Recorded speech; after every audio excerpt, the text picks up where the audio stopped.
Já aprendemos a determinar as funções polinomiais e cálculo de valores em uma função quadrática com a calculadora científica.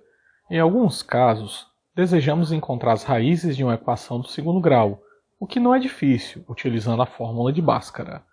Nessa fórmula, utilizamos os termos das equações polinomiais dentro de raízes. Para saber como calcular essas raízes, esse vídeo vai abordar o cálculo da função raiz na calculadora científica.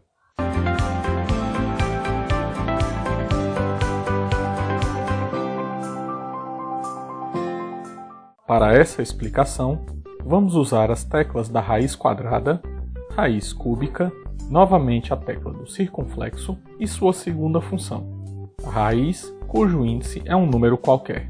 Você pode utilizar sua calculadora para calcular raízes de números em qualquer índice, e nela já há algumas teclas de raízes determinadas. Duas delas são a raiz quadrada e raiz cúbica. Vamos iniciar com o índice 2 e determinar a raiz quadrada do número 256. Para isso, tenho que explicar algumas particularidades das funções do bloco de teclas pretas. Em grande parte das funções vistas, se não quase todas, primeiro nós apertávamos as teclas dos números, depois o operador matemático, os outros números e a tecla da igualdade, para mostrar o resultado. Na função raiz, vamos operar de forma diferente.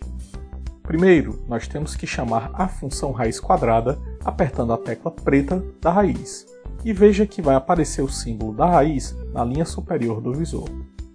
Depois, vamos inserir o número que queremos determinar a raiz, como o 256.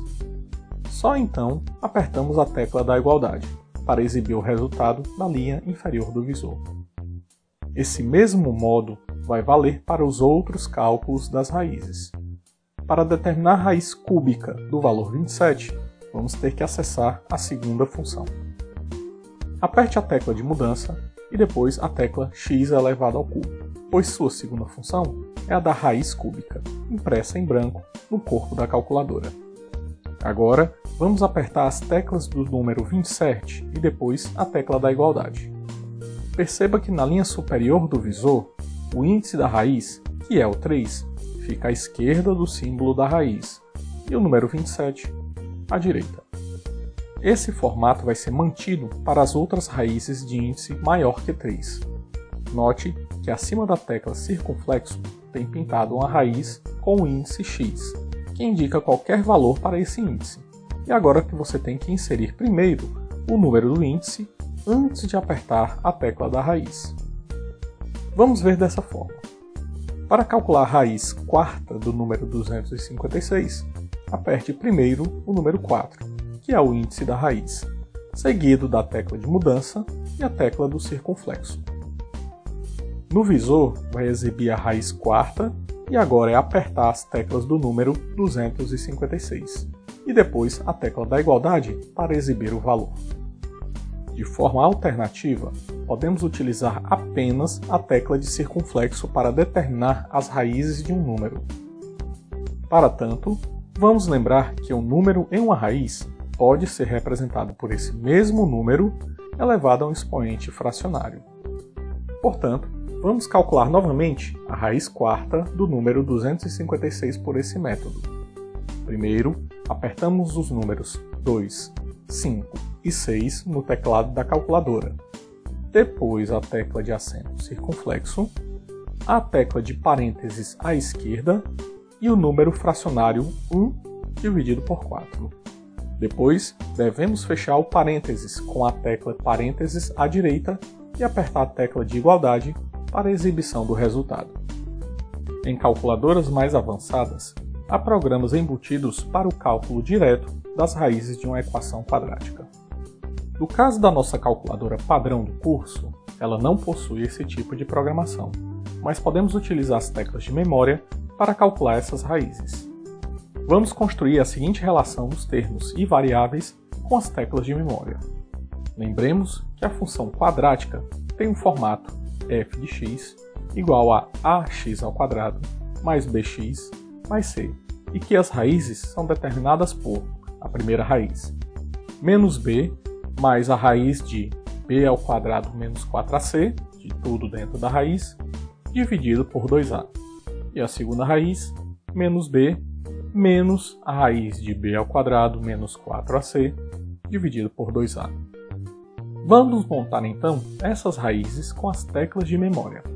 Vamos ilustrar com o exemplo a seguir e determinar as raízes da função de f de x igual a x ao quadrado menos x menos 2. O termo a, o valor 1, será inserido na tecla de memória A. O termo b, o valor menos 1, na tecla de memória B. E o termo c, o valor menos 2, na tecla de memória C. Apertamos a tecla de mudança de função, depois a tecla RCL, que aciona a segunda função STO, e a tecla de memória correspondente para cada um dos valores acima. Agora é montar a equação para determinar as raízes. Vamos começar com a primeira raiz. Como é a razão entre dois termos, vamos utilizar os parênteses para separar esses termos.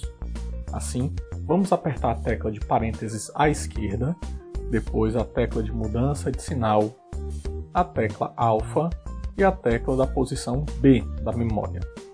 Após isso, vamos inserir o operador soma e apertar a tecla raiz.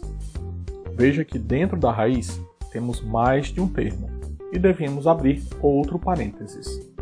Aperte a tecla de parênteses à esquerda, depois a tecla de mudança alfa, a tecla B e depois a tecla x elevado ao quadrado. Agora, vamos apertar o operador subtração e inserir o segundo termo, o produto do número 4, o valor que está na posição da memória A e o valor que está na posição de memória C. Encerramos a parte superior da nossa conta e vamos fechar o parênteses apertando a tecla parênteses à direita. Como a conta anterior é dividido pelo valor 2a, então vamos apertar o operador de divisão e abrir outro parênteses à esquerda. Depois apertamos a tecla 2, o operador de multiplicação e a tecla alfa, juntamente com a tecla associada à memória A. Pronto, a equação para determinar a primeira raiz está pronta. E apertando a tecla da igualdade, o resultado é mostrado. A segunda raiz é calculada com a mesma equação, com a diferença que o sinal antes da raiz é o negativo em vez do positivo. Assim, vamos apertar a tecla Replay e posicionar o cursor sobre o operador da soma e substituir pelo operador da subtração. Depois, é só apertar a tecla da igualdade para exibir a outra raiz da função. Perceba o potencial que a calculadora científica tem com a utilização das funções já vistas associadas às teclas de memória. Aproveite e realize outras determinações de raízes de funções do segundo grau. Deixe seus comentários abaixo sobre este vídeo e se gostou, clique em gostei. Se não está inscrito no canal, inscreva-se e até nosso próximo vídeo.